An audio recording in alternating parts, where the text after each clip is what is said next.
Bener gak sih Andre Taulani mengajukan permohonan cerai untuk keempat kalinya? Apa nih strategi Pak Andre Taulani di pengajuan yang keempatnya? Dan kenapa ketiga pengajuan sebelumnya itu ditolak? Ayo kita bahas. Kalau kamu pikir pengajuan cerai itu gampang dan pasti dikabulkan hakim, coba deh tanya Pak Andre Taulani, karena dia udah 3 kali ditolak oleh hakim. Dari perkara ini kita belajar bahwa perkara perceraian tidak selalu dikabulkan, bisa jadi ditolak. Nah, buat yang nggak ngikutin atau yang lupa, coba kita putar ulang. Pak Andre pertama kali mengajukan itu pada April 2024 di Pengadilan Agama Tigaraksa. Kemudian ditolak, kemudian dia ajukan untuk kedua kalinya dalam bentuk banding ke Pengadilan Tinggi Banten. Itu pada bulan September 2024 dan kembali ditolak. Tahun 2025 dia ajukan kembali nih, tepatnya di bulan April 2025 di pengadilan yang sama seperti pengadilan yang pertama, yaitu Pengadilan Agama Tigaraksa. Karena yang dia tahu domisili istrinya itu ada di Tangerang Selatan yang wilayah hukumnya adalah Pengadilan Agama Tigaraksa, dan ternyata itu ditolak untuk ketiga kalinya. Dan yang terbaru di bulan ini September 2025, Pak Andre mengajukan kembali permohonan cerainya di Pengadilan Agama Jakarta Selatan. Yang sidang pertamanya itu hari ini Rabu tanggal 24 September 2025. Di agenda pertama seperti biasa para pasangan itu akan melakukan mediasi. Baru setelah itu nanti akan ada sanggah menjanggah, jawab menjawab dalam waktu yang sangat lama, biasanya sekitar 3-6 bulan. Nah, apakah pengajuan yang kali ini, yang keempat ini akan berhasil? Kalau feeling gue sih akan berhasil ya. Tapi karena belum ketok palu, belum pasti juga, karena pengacaranya Bu Erin atau istrinya Andre ini penuh kejutan dan penuh strategi nih. Buktinya saja udah 3 kali gagalin permohonan cerai Pak Andre Taulani.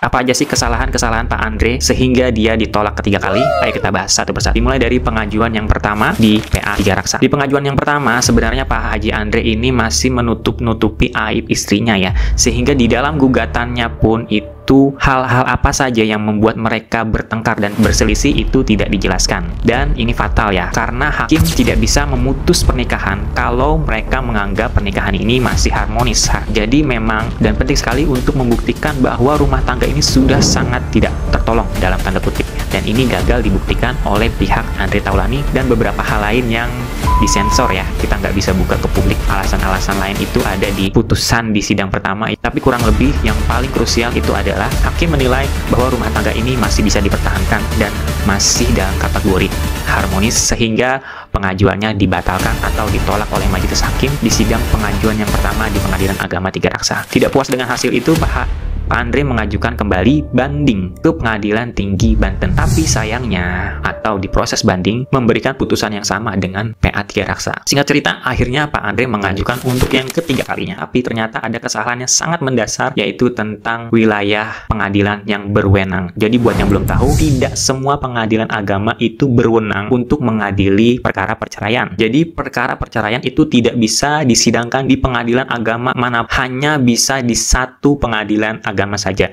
yaitu Pengadilan Agama sesuai domisili istri. Ketika pengajuan yang ketiga kalinya di Pengadilan Agama Tigaraksa, pihak Andre Taulani mengatakan bahwa istrinya itu tinggal di Tangerang Selatan, sehingga pengajuannya di Tigaraksa sesuai wilayah Tangerang Selatan, karena di Tangerang Selatan belum ada pengadilan agama. Jadi untuk orang-orang yang berdomisili di Tangerang Selatan itu masih numpang di Pengadilan Agama Tigaraksa. Tapi ternyata disanggah oleh pihak istri Andre Taulani, Erin Taulani. Mereka menyanggah bahwa Bu Erin itu tinggalnya bukan di Tangerang Selatan, melainkan di Jakarta Selatan. Dihadirkan saksi, dihadirkan bukti tertulis berupa surat domisili bahwa mereka tinggal di Jakarta Selatan, dan diberikan dokumen-dokumen bukti-bukti lainnya dan saksi-saksi lainnya, dan hasilnya adalah terbukti bahwa Bu Erin ini tinggalnya berdomisili di Jakarta Selatan. Dan karena berdomisili di Jakarta Selatan, maka otomatis Pengadilan Agama Tigaraksa itu tidak berwenang untuk memeriksa permohonan cerai dari Andre Taulani. Maka permohonan cerai itu tidak bisa diterima ya, atau istilahnya NO. Jadi dari cerita ini kita bisa pastikan dua hal. Yang pertama, dalam mengajukan gugatan perceraian, yang paling penting kita harus ceritakan sehancur apa rumah tangga kita. Jangan sampai rumah tangga kita dianggap masih baik-baik saja atau harmonis. Karena kalau misalnya masih dianggap baik-baik saja dan harmonis, otomatis gugatan atau permohonan cerai itu tidak bisa diterima dan dibatalkan oleh hakim. Yang kedua, perihal memilih pengadilan agama. Jadi pastikan pengadilan agama yang dituju adalah sesuai dengan domisili istri. bukan dengan KTP atau dokumen lain sebagainya, tapi real domisili istri saat ini yang dia tinggali. Dua hal itu yang bisa kita pelajari dari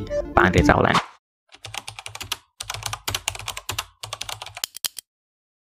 Salah satu hal yang membuat permohonan cerai Andre Taulani ini berjalan alot dan lama itu adalah tentang pembagian harta gono gini. Buat yang belum tahu, asetnya Pak Andre Taulani itu banyak banget. Tapi memang mohon maaf kita nggak buka di video ini, disensor. Intinya asetnya banyak dan itu menjadi perdebatan di persidangan. Dan kalau saran dari saya nih ya, kalau misalnya saya adalah lawyernya Pak Andre, saya tidak akan memasukkan pembagian harta gono gini di permohonan cerai yang saat ini. Jadi untuk pembagian harta gono gininya itu nanti dibahas setelah putusan perceraian. Jadi dibuat gugatan yang terpisah, gugatan harta gono gini, supaya bisa lebih mempersingkat dan lebih mempermudah majelis hakim. Karena kalau misalnya dicampur ya seperti saat ini, alot dan lama dan penuh dengan drama. Baiknya untuk pengajuan yang sekarang fokus di perceraian aja. Nanti kalau sudah ketok palu, sudah resmi pisah, baru ajukan pembagian harta gono gini. Dan itu memang bisa dipisah menjadi dua perkara, tidak harus melulu menjadi satu perkara. Dan itu adalah salah satu tips supaya proses perceraiannya bisa lebih singkat. Jadi fokus bahas perceraian saja. Kalaupun ada soal keuangan, itu cukup nafkah nafkah idah, nafkah mut'ah. Nah, kalau misalnya nih, berhayal aja kamu jadi lawyernya Andre Taulani,